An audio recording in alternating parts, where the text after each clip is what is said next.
At dinner, my parents yelled, "Give up the room or leave." So I left, but not before planning the kind of revenge you can see from across the street every single day. Stay with me till the end, because what happened that night changed everything for me.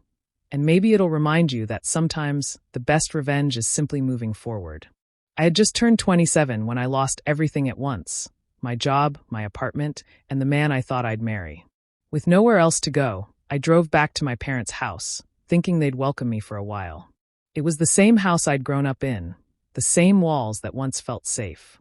My mom, Marie, opened the door with a smile that didn't reach her eyes. My dad, Douglas, barely looked up from the TV. For a few weeks, things were tolerable. I stayed in my old bedroom, tried to keep to myself, and helped around the house. But it didn't take long before the tension began. My younger brother, Troy, had just gotten engaged, and suddenly, everything in the house revolved around him and his fiancée, Megan. My mom started dropping hints about how a man starting his own family needs space. My dad said I should start standing on my own 2 feet. Then came that dinner. We were sitting at the table, the 4 of us, eating in awkward silence. Out of nowhere, my dad said, "Lena, it's time you give up your room. Troy and Megan will need it after the wedding." I looked up, confused, thinking he was joking. But he wasn't. My mom nodded in agreement, adding, "You've had your time here, sweetheart. You're a guest now. A guest. In the home where I learned to walk, laugh, and cry." My chest tightened as Troy just sat there, saying nothing, his arm around Megan, as if he owned the house already. I asked if I could stay a little longer, just until I found another place. My dad slammed his fork down and shouted, "Give up the room or leave." I remember the sound of the fork hitting the plate, the silence that followed, and the taste of tears I tried to hide. I stood up, grabbed my coat, and walked out. No goodbyes, no explanations. Just a quiet promise in my heart that I'd never beg them again. That night, I sat in my car, parked 2 blocks away, staring at the house I'd been thrown out of. My hands were shaking, but something inside me shifted. I didn't know how yet, but I swore I'd come back stronger. And one day, they'd have to see it with their own eyes, every single day, just by looking out their window. The first few nights after I left home were the hardest. I slept on my friend Julia's couch in her tiny 1-bedroom apartment. The place was cramped, with boxes piled in corners and a mattress on the floor that barely fit us both. I told her it was temporary, but deep down, I had no idea what I was going to do next. Some nights, when Julia was asleep, I sat in my car just to cry where no one could hear me. I replayed that dinner over and over again in my head. My father's cold voice, my mother's silence, my brother's smirk. The words, "You're just a guest," echoed like a curse. But that pain slowly started turning into something else: anger, determination, and maybe a bit of pride. I didn't want to be a guest in anyone's life anymore. I wanted to build something that was mine. I still had a little bit of savings from my last job and an old contact, a real estate agent I'd once worked with on interior design projects. I reached out to him, nervous and shaky, but he remembered me. He gave me a small chance, a broken, rundown house that nobody wanted to touch. It was cheap, ugly, and smelled like mold, but to me it looked like a beginning.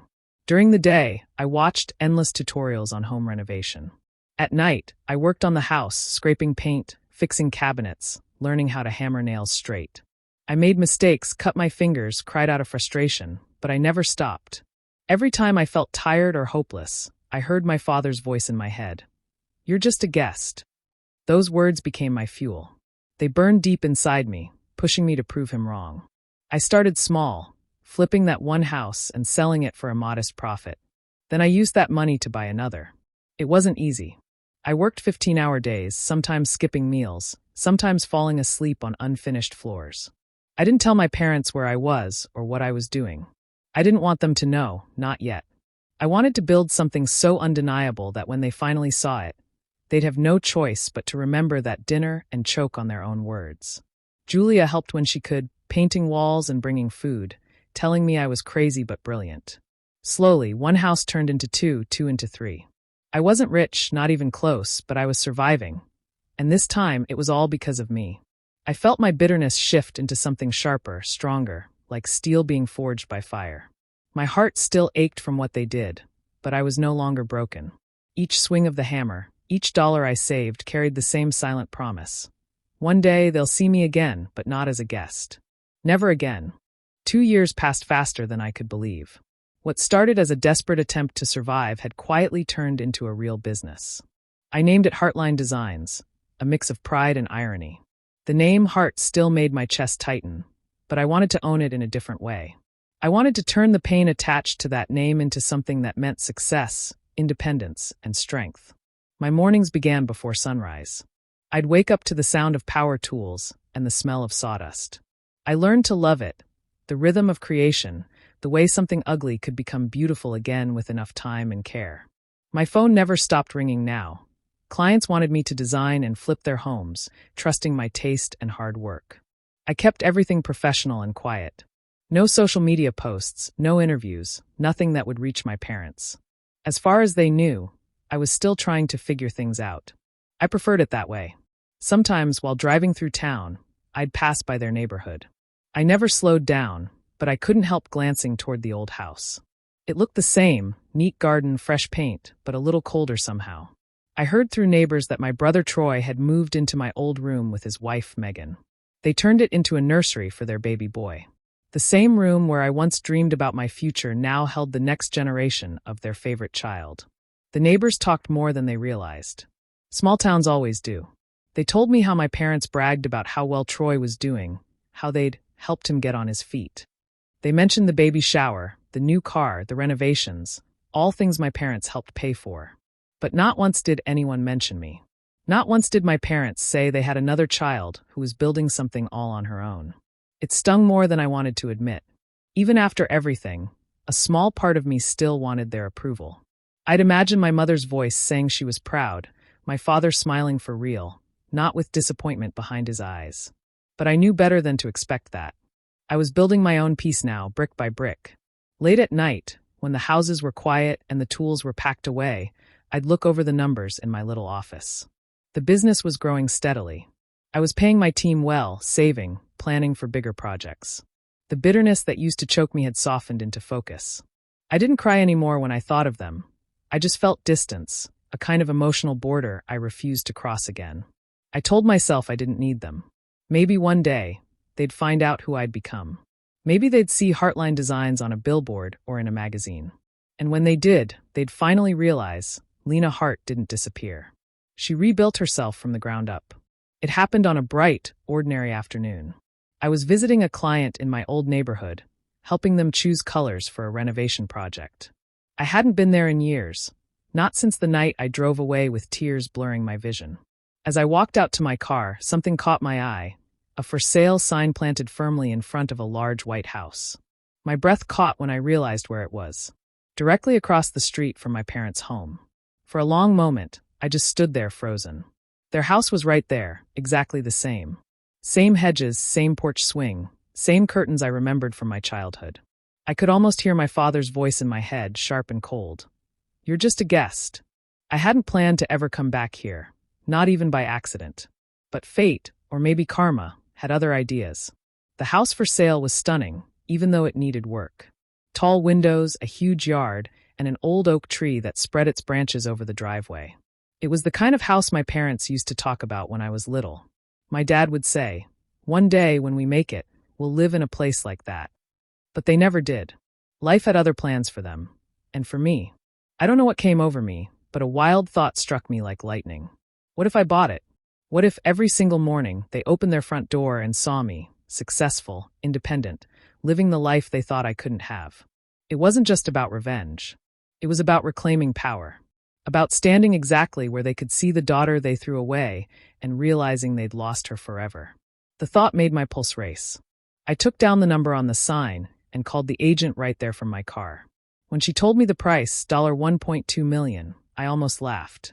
It was steep, but I could afford it now. Every sleepless night, every cut finger, every deal I'd fought for had led to this. I drove slowly past my parents' house, just once. My mother was in the yard, watering her flowers. She didn't see me, and I didn't honk. I just watched her for a moment, remembering the last time I saw her face twisted in disappointment. I felt something strange, a mix of anger, satisfaction, and peace. Then I drove off, the for sale sign fading in my rearview mirror, but burning in my mind like a promise. That night, I couldn't sleep. I kept picturing it, the renovations, the lights, the look on their faces when they found out who bought the house across the street.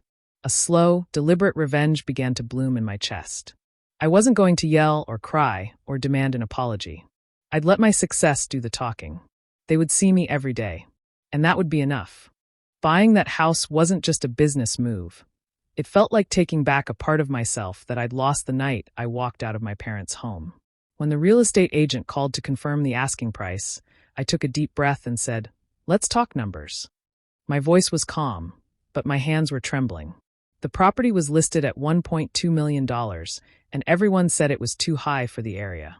But I knew how to negotiate now. I'd spent the last 2 years learning how to fight for what I wanted without ever raising my voice. I studied the house's flaws, ran my own numbers, and went back to the agent with confidence. "Here's my offer," I said, naming a figure just low enough to make them sweat, but high enough to look serious. It became a long, exhausting dance of paperwork, phone calls, and late-night emails. I didn't sleep much during those weeks. I kept picturing my parents' faces when they'd realize what I'd done. But I didn't do it for their reaction. I did it for me. When the deal finally closed, I sat in the lawyer's office staring at the papers in front of me. The pen felt heavy in my hand. My name, Lena Hart, looked strong and certain on the signature line. As the final page was stamped, a strange calm washed over me. This wasn't just a house. It was my freedom, my quiet victory. I didn't tell Julia or anyone else. I wanted it to stay a secret until the very last moment. I wanted the surprise to unfold naturally, like fate revealing itself. The next morning, I called my team and arranged for the contractors to start renovations immediately. I wanted the place transformed, fresh paint, new floors, open spaces, and light. I didn't care about the cost. This was my masterpiece. Within days, trucks and workers filled the driveway. The sound of drills and hammers echoed across the neighborhood. From across the street, I saw my mother standing on her porch, arms folded, watching with that familiar mix of curiosity and control. She didn't know it was me, and I didn't plan to tell her. She called over a neighbor, and they whispered, glancing toward the house as if gossip might reveal the mystery owner. Rumors started spreading fast. Some said a young tech investor bought it. Others said a newlywed couple was moving in. No one guessed it was the daughter they'd thrown out. I'd drive by sometimes just to watch the progress, blending in with the workers, pretending to check materials. Each time I looked at the place, I felt my chest swell with pride. This was what every tear, every insult, every long night had built. They could whisper, they could wonder, but soon they'd see the truth for themselves. The house across the street wasn't just a renovation project. It was my silent, shining answer to everything they ever made me feel. The morning I moved in was quiet, almost peaceful. The sky was clear, and the air carried the soft chill of early spring. The construction was finally finished. Fresh paint gleamed in the sunlight, the windows sparkled, and the new wooden porch creaked softly under my steps. I stood there for a moment, taking it all in. This house, my house, stood proudly across the street from my parents. I had dreamed of this moment for 2 years, but even now it felt unreal. The movers arrived early. One by one, they carried in boxes, furniture, and plants. The sound of footsteps and doors opening echoed across the street. I didn't have to look to know my parents had noticed. Still, curiosity got the better of me, and when I turned, there they were, my mother, Marie, standing frozen on the porch, her coffee mug trembling slightly, and my father, Douglas, stepping out beside her with a confused frown. They both stared as if they'd seen a ghost. I could feel their eyes following me as I directed the movers where to put things. When I finally looked up and met my father's gaze, his expression hardened. He crossed the street without a word, his steps sharp and fast. "What the hell are you doing here?" he demanded, his voice low but shaking with anger. He looked around the yard, at the new furniture, at the movers, as if trying to make sense of it all. I kept my tone calm. "Moving in," I said simply, not stopping what I was doing. He blinked, confused. "You're moving in? Into this house?" "Yes." I looked him right in the eye. "I live here now." For a second, he didn't say anything. The color drained from his face. He turned, glancing back at my mother, who was still frozen on the porch across the street. Marie quickly came over, clutching her sweater as if she were suddenly cold. She tried to smile, but her voice trembled when she spoke. "Oh, Lena, this is unexpected. How could you afford this place?" I could almost laugh at the question. The same woman who told me I was a burden now wanted to know how I'd made it. I met her eyes and gave a small, tired smile. "You told me to leave," I said softly. So I did.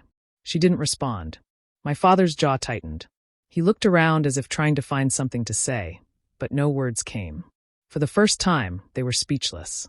The movers finished unloading, and I thanked them, standing on my porch as my parents slowly walked back across the street. I watched them go, their silhouettes shrinking against the house that once felt like my whole world. I didn't feel anger anymore, just a deep, satisfying calm. Every brick, every piece of furniture, every inch of that house was proof of how far I'd come. And now, whether they liked it or not, they'd see it every single day. The days that followed my move-in felt almost cinematic. The neighborhood couldn't stop talking. Every morning, as I watered the flowers in my front yard, I could feel the curious eyes peeking through curtains. Some smiled politely, others whispered behind hedges, but no one asked too many questions. They all just wanted to know who the new woman in the big white house was, the one who seemed to have appeared out of nowhere. Across the street, my parents' home stood exactly as it always had, except now it looked smaller, duller. My father no longer waved at the neighbors. He stayed inside most of the time, blinds drawn. My mother, however, couldn't resist. I'd catch her watching me, pretending to check her mail or trim the roses that never seemed to grow right anymore. My house shined brighter than ever. The lawn was perfectly trimmed, the driveway spotless, the porch decorated with soft white lights that glowed beautifully at night. It wasn't about showing off. It was about peace, about finally having something that was mine. But to them, it looked like I was flaunting everything they said I couldn't achieve. Troy, my brother, didn't handle it well. His business was failing. Everyone in the neighborhood knew it. The same people my parents once bragged to about his success were now whispering about his debt. Sometimes, I'd see him standing in the doorway of my old room, now turned into a nursery, staring across at my house with something close to hatred in his eyes. He never came over, but the distance between us spoke louder than words. Marie, my mother, started crossing the street more often. The first time, she brought a basket of muffins, smiling too wide. "Just wanted to check how you're settling in," she said sweetly. I thanked her but didn't invite her inside. She shifted awkwardly, glancing over my shoulder into the house. "It's beautiful," she said. "Must have taken a lot of work." I smiled. It did. That was all. She tried again the next week, bringing flowers, then offering to help with decorating ideas. I always stood at the door, polite but distant.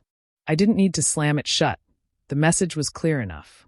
The visits grew shorter each time until she stopped pretending to have reasons. The air across the street grew heavier with every passing day. My father avoided looking at me altogether, though I knew he saw me. Every morning, every evening, stepping out of a car he said I'd never afford, walking into a home he never thought I'd have. Neighbors talked less to my parents now. Whispers replaced greetings.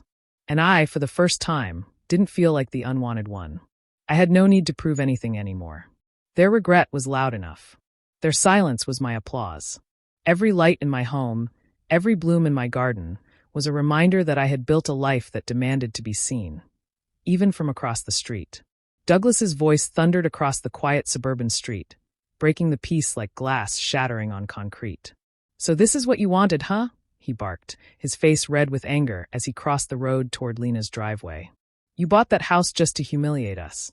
Lena had been watering her front garden, the sun setting behind her in gold streaks.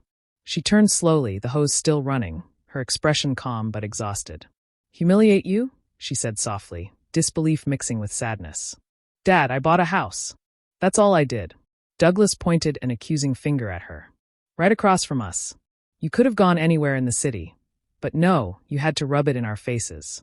You think you're better than your own family now." The neighbors' curtains began to twitch. A few people had stepped out onto porches, pretending to check mail they'd already collected. The tension had been building for weeks, and now the entire street was about to witness the explosion. Lena dropped the hose. Water pooled at her feet, darkening the soil. Her eyes glistened, not from fear, but from years of swallowed hurt finally reaching her throat. "Better than you?" she said quietly. "You made me believe I was worth nothing, Dad. You both did. Every time I tried to dream, you told me to be realistic. Every time I achieved something, you found a way to belittle it. And when I couldn't pay rent after losing my job, you threw me out." Douglas's jaw tightened. "We were teaching you responsibility." "No," Lena snapped, her voice trembling now. "You were teaching me shame. You yelled at me in front of Mom, told me to grow up or leave. You didn't care where I'd go. You didn't care how I'd survive. I slept in my car for 3 nights before I found a friend who helped me. And now that I've built something for myself, finally, you can't stand it." Across the street, Marie stood frozen on their porch, tears rolling silently down her cheeks. "Douglas, stop," she whispered, but her voice was lost beneath the echo of Lena's anger. "I spent years trying to earn your approval," Lena continued, her tone breaking. "Every job, every degree, every late-night call, hoping one day you'd say you were proud of me. But you never did. You just kept taking pieces of me until there was nothing left to give. So yes, I bought this house. Not to humiliate you, but to remind myself that I exist beyond your disappointment." Her voice cracked, raw and powerful. Douglas's expression faltered, pride fighting guilt behind his eyes. He turned away abruptly, muttering something under his breath before storming back across the street. Marie lingered, her tears glistening in the porch light. "Lena," she began, but Lena simply turned off the hose, picked up her watering can, and said softly, "You told me to leave." "I did. And now I'm home." That night, for the first time in years, Lena slept without a single tear. Winter came softly that year, the kind that made even the air seem quieter. Lena's life had settled into a calm rhythm. Work meetings, community events, peaceful evenings spent by the fireplace in the home that had once been a symbol of defiance, but now simply felt like hers. The house no longer whispered revenge. It breathed peace. Her phone rang one morning, breaking the silence. It was her brother, Troy. His voice trembled. "Dad's in the hospital. Heart attack." For a moment, Lena froze. Her coffee cup hovered midair, steam curling into the air like a ghost of old pain. She wasn't sure what she felt, not fear, not grief, but something heavier. A quiet ache. She went. Not out of love, but because something inside her refused to let resentment define her next move. The hospital smell, antiseptic and sorrow, hit her as soon as she walked in. She found Douglas lying weak on the bed, tubes and monitors surrounding him like silent witnesses. His eyes fluttered open, finding hers. "Lena," he rasped. His voice was fragile, stripped of its usual authority. "You came." She nodded, staying by the doorway. "I heard." He tried to smile, but it broke halfway. "I didn't think you would." "I didn't think I would either." For a long moment, neither spoke. The years of distance, the unspoken apologies, the sharp words that had cut too deep, they all hovered between them. When he finally reached out a trembling hand, Lena hesitated. Then she stepped forward and placed hers gently in his. His skin was cold, papery, vulnerable. "I was hard on you," he whispered, eyes glistening. "I thought I was making you strong." Lena's throat tightened. "You made me strong," she said softly. "Just not in the way you think." He nodded slowly, a tear slipping down his cheek. "I'm sorry." She didn't say she forgave him. She couldn't. Not yet, maybe not ever. But she squeezed his hand, just once, before letting go. When she left the hospital that evening, the sky was painted in gold and purple, the sun sinking beyond the hills. She walked to her car, exhaling deeply. For the first time, the weight on her chest was gone. Revenge had been satisfying. But this quiet release was something else. Weeks later, she made a decision. Lena sold part of her business shares, walked away from boardrooms and investors, and opened a mentorship program for women who had been dismissed, rejected, or broken by family. She called it the Room of Her Own. When the first group of women gathered, sharing stories that sounded painfully familiar, Lena smiled. She no longer needed her parents to see her worth. She saw it in every face sitting before her. And for the first time in her life, she was free, not from her past, but from its power over her. The morning light was soft, spilling across the quiet suburban street like a memory that no longer hurt. Lena sat on her front porch, wrapped in a cream sweater, her hands cupped around a steaming mug of coffee. The air smelled faintly of rain and blooming jasmine. Across the street stood her parents' house. The same one that had once echoed with her father's voice calling her a guest, the same one she had left in tears. Now, years later, it looked smaller somehow. Not in size, but in presence. The white paint had begun to fade, the once perfect hedges stood uneven, and the porch light flickered weakly even in daylight. For the first time, she didn't feel that pang of anger or satisfaction that used to twist inside her whenever she looked at it. She just felt nothing. And maybe that was what peace really was, silence where pain used to live. Her phone buzzed beside her. A message from one of her ments read, "I got the job, Lena. Thank you for believing in me." She smiled faintly. This was the life she had built from ashes, steady, kind, full of purpose. Her revenge had never been about tearing her parents down. It had become about proving she could rise without them. Movement caught her eye. Across the street, her mother stepped out, slower now, her gray hair tied neatly back. Marie hesitated for a moment before raising a trembling hand in a small wave. For a second, Lena almost looked away. Old instincts told her to guard herself, to stay cold. But she didn't. She simply lifted her hand and waved back, a quiet acknowledgement of everything that had been said and everything that never would be. No forgiveness, no reunion, just two women who had finally stopped fighting the ghosts between them. Marie gave a faint, almost relieved smile before turning back inside. The screen door creaked shut, and the street returned to its stillness. Lena leaned back in her chair, closing her eyes for a moment. The wind brushed against her face, and she took a long breath. She didn't need them to see how well she had done, didn't need their approval, their apologies, or their guilt. She had her own home, her own peace, her own story now. Inside, her walls were lined with framed photos, not of family gatherings or childhood memories, but of women she'd mentored, homes she'd redesigned, and the quiet milestones she'd earned on her own. Each picture whispered a truth her parents had never understood. She had built her life, nail by nail, dream by dream, without their permission. She took another sip of her coffee, the warmth grounding her in the present. Across the street, the curtains shifted, but she didn't look again. She didn't need to. Lena Hart smiled softly to herself. Living well wasn't just revenge, it was freedom. And that was more than enough. Do you think Lena made the right choice by walking away and finding peace on her own? Or should she have tried to fix things with her family? Share your thoughts in the comments. I'd really love to hear what you think. And if stories like this move you, don't forget to like, subscribe, and turn on the notification bell so you never miss the next one.